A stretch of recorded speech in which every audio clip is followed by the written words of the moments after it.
అక్కడ NTR health university నుంచి మనకి BSc nursing and post BSc nursing సంబంధించినటువంటి ఒక అప్డేట్ని అయితే వెబ్సైట్లో పోస్ట్ చేయడం జరిగింది. ఇప్పుడు ఇన్ డీటెయిల్గా దాని గురించి అయితే మనం మాట్లాడుకుందాం. ఇది వెబ్సైట్ కదా, ఇక్కడ కిందకి స్క్రోల్ చేస్తే కనుక ఇక్కడ మనకి అప్డేట్ అయితే ఉంటుంది. నర్సింగ్ 4 years సంబంధించినటువంటి నాట్ రిపోర్టెడ్ లిస్ట్ ఏం లేదు. ఎవరైతే ఫస్ట్ ఫేజ్లో మనకి ఆల్రెడీ అందరికీ తెలుసు బీఎస్సీ నర్సింగ్ సంబంధించి ఫస్ట్ ఫేజ్ అయితే మనకి ఫినిష్ చేయడం జరిగింది. బట్ అందులో చాలా మంది స్టూడెంట్ అయితే జాయిన్ అవ్వలేదన్నమాట. అంటే ఆ కాలేజ్లో వాళ్ళకి సీట్ వచ్చింది, బట్ కొంతమంది వాళ్ళ కాలేజ్ నచ్చకనో వేరే ఇతర రీజన్స్ వల్ల వాళ్ళు కాలేజీకి వెళ్ళి రిపోర్టింగ్ అనేది చేయలేరనమాట. అదే లిస్ట్ ఇప్పుడు మనకి రిలీజ్ చేశారు. ఇది list of not reported candidate after first phase counselling BSc nursing 4 yearsకి సంబంధించినటువంటిది. సో ఎంతమంది ఉన్నారో ఒకసారి మనం చూద్దాం. ఇది సీరియల్ నెంబర్ కదా. సో టోటల్గా మనకి ఫస్ట్ ఫేజ్లో చాలా మందికి సీట్ని అయితే అలొకేషన్ చేయడం జరిగింది. బట్ అందులో దాదాపు 3144 మంది అయితే ఈ కాలేజీలో జాయిన్ అవ్వలేదన్నమాట. సో దీన్ని బట్టి చూస్తే మనకు అర్థమైపోతుంది ఖచ్చితంగా మీకు సెకండ్ ఫేజ్ కౌన్సిలింగ్ అయితే ఖచ్చితంగా కండక్ట్ చేసే అవకాశం అయితే ఉంటుంది. అండ్ మోస్ట్లీ మీకు ఈ యొక్క ర్యాంక్ ఎక్స్టెండ్ ఏదైతే ఉందో అది తీసి జస్ట్ ఇంటర్మీడియట్లో వచ్చినటువంటి మార్క్స్ ఏవైతే ఉన్నాయో వాటిని బేస్ చేసుకొని మీకు ఈ యొక్క సీట్ అనేది అలొకేషన్ చేసే అవకాశం అయితే ఉంటుంది. సో లేదు అనుకుంటే ఎంసెట్లో జస్ట్ క్వాలిఫై అయితే సరిపోతుంది.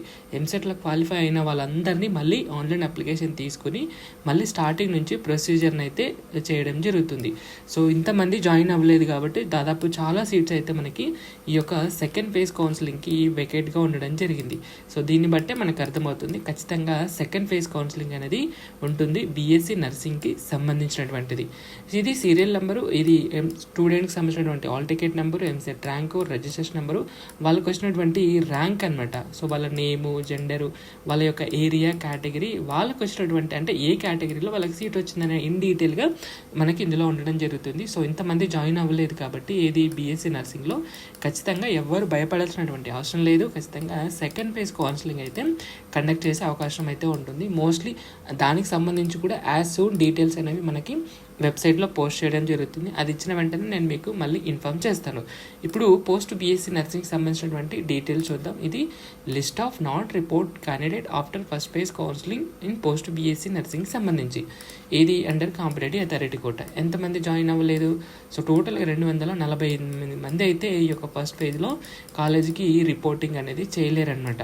సో ఇది కూడా పోస్ట్ బీఎస్సీ నర్సింగ్ సంబంధించి కూడా మనకి సెకండ్ ఫేజ్ అయితే ఖచ్చితంగా ఉండబోతుంది. సో ఈ లిస్ట్ చూస్తే ఎవరికైనా అర్థమవుతుంది సెకండ్ ఫేజ్ అనేది ఉంటుందని. సో ఇది వచ్చినటువంటి అప్డేట్ అనమాట. అండ్ ఈ యొక్క ర్యాంక్ ఎక్స్టెండ్ గురించి కానీ అండ్ దాంతోపాటు ఈ యొక్క యాక్చువల్గా మనకి లాస్ట్ టైం కూడా మాట్లాడుకున్నాం. ఇది జస్ట్ ఇంటర్మీడియట్లో వచ్చినటువంటి ఐపీ మార్క్స్ ఏవైతే ఉన్నాయో వాటిని బేస్ చేసుకుని ఈ యొక్క సీట్ అనేది అలొకేషన్ చేయడం జరుగుతుంది. యూనివర్సిటీ ఒక టెస్ట్ అనేది కండక్ట్ చేస్తుంది. దాంట్లో వచ్చినటువంటి మెరిట్ ఆధారంగా ఈ యొక్క సీట్ అనేది అలొకేషన్ చేయడం జరుగుతుంది. యాక్చువల్గా అది నెక్స్ట్ ఇయర్ ఏదైతే ఉందో అప్పటి నుంచి స్టార్ట్ అవుతుంది అన్నారు.